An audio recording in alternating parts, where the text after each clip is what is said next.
শুভ সন্ধ্যা sir, আমার নাম সিমি। আমার প্রশ্ন, ইসলামে কেন নারীদেরকে তাদের স্বামীকে তালাক দেওয়ার অনুমতি দেয়া হয়নি? বোন প্রশ্ন করলেন যে কেন নারীদেরকে স্বামীকে তালাকের অনুমতি দেওয়া হয়নি। তালাক প্রসঙ্গে বলতে গেলে বোন বিস্তৃতভাবে আপনি তালাককে 5 ক্যাটাগরিতে ভাগ করতে পারেন। একটা হচ্ছে স্বামী এবং স্ত্রীর পারস্পরিক সম্মতিতে, এটা প্রথম ক্যাটাগরি। দ্বিতীয় ক্যাটাগরি স্বামীর ইচ্ছায় একতরফাভাবে। তৃতীয় ক্যাটাগরি যদি নিকাহনামায় উল্লেখ করা হয়ে থাকে, একজন নারী যখন একজন পুরুষকে বিয়ে করেন তখন যদি তিনি চুক্তির মধ্যে এটা উল্লেখ করেন। কোরআনে কর্তৃত্ব পুরুষকে কেন দেওয়া হয়েছে ব্যাপারে আমি পরে আলোচনা করব।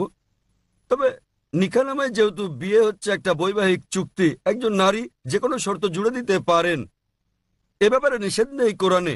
এই শর্তও দিতে পারেন যে আমি চাই না আমার স্বামী দ্বিতীয় স্ত্রী গ্রহণ করুক, কেননা একজনের বেশি স্ত্রী গ্রহণ ইসলামে আবশ্যকীয় নয়। এতে রাজি থাকলে বিয়ে হবে, না হলে হবে না। মহিলা অন্য একজন পুরুষ, পুরুষ অন্য একজন নারী খুঁজে নেবে। নারী এই শর্ত দিতে পারেন যে যতদিন আমি জীবিত আছি ততদিন তুমি দ্বিতীয় স্ত্রী গ্রহণ করো, আমি চাই না সেটা।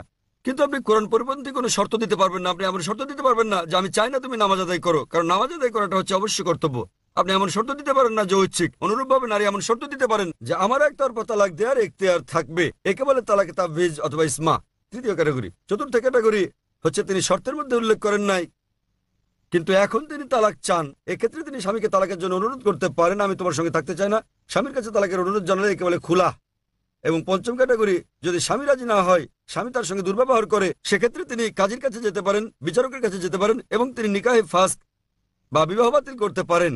স্বামী খারাপ ব্যবহার করলে, স্ত্রীর অধিকার না দিলে তিনি বিচারকের কাছে যেতে পারবেন, বিবাহ বাতিল করতে পারবেন।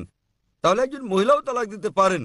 তবে স্বাভাবিক পরিস্থিতিতে পুরুষদেরই এই ক্ষমতা দেওয়া হয়েছে। কেন? কারণ বিয়ের সময় যে ব্যক্তি ক্ষতিগ্রস্ত হয় তিনি পুরুষ, নারী নন। নারী লাভবান।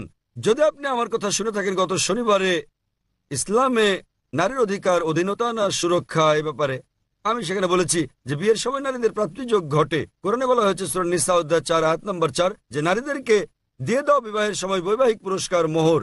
বিয়ের সময় স্বামী স্ত্রীকে দিয়ে থাকে নির্দিষ্ট পরিমাণ অর্থ মোহর। মোহর যে কোনো পরিমাণ হতে পারে। তাহলে ভাবুন, নারীর বিয়ের আগে এটা পুরুষের কর্তব্য, অর্থাৎ পিতা এবং ভাইয়ের কর্তব্য। বিয়ের পর এই দায়িত্ব তার স্বামীর, আর ছেলের তার অন্ন, বস্ত্র, বাসস্থান সহ সব আর্থিক বিষয়গুলো দেখা। যদি তালাক হয়ে যায় তাহলে তার দেখাশোনার দায়িত্ব হচ্ছে পিতামাতার। পিতামাতা না থাকলে সমাজের দায়িত্ব তার দেখাশোনা করা। সমাজ না করলে ইসলামী রাষ্ট্রের দায়িত্ব তার দেখভাল করা। তাই সে আর্থিক দিক থেকে নিরাপদ। যদি তালাক হয়ে যায়, পুরুষ তালাক দেয়, তো তার মোহর লস, কিন্তু নারীর প্রাপ্তিযোগ আছে।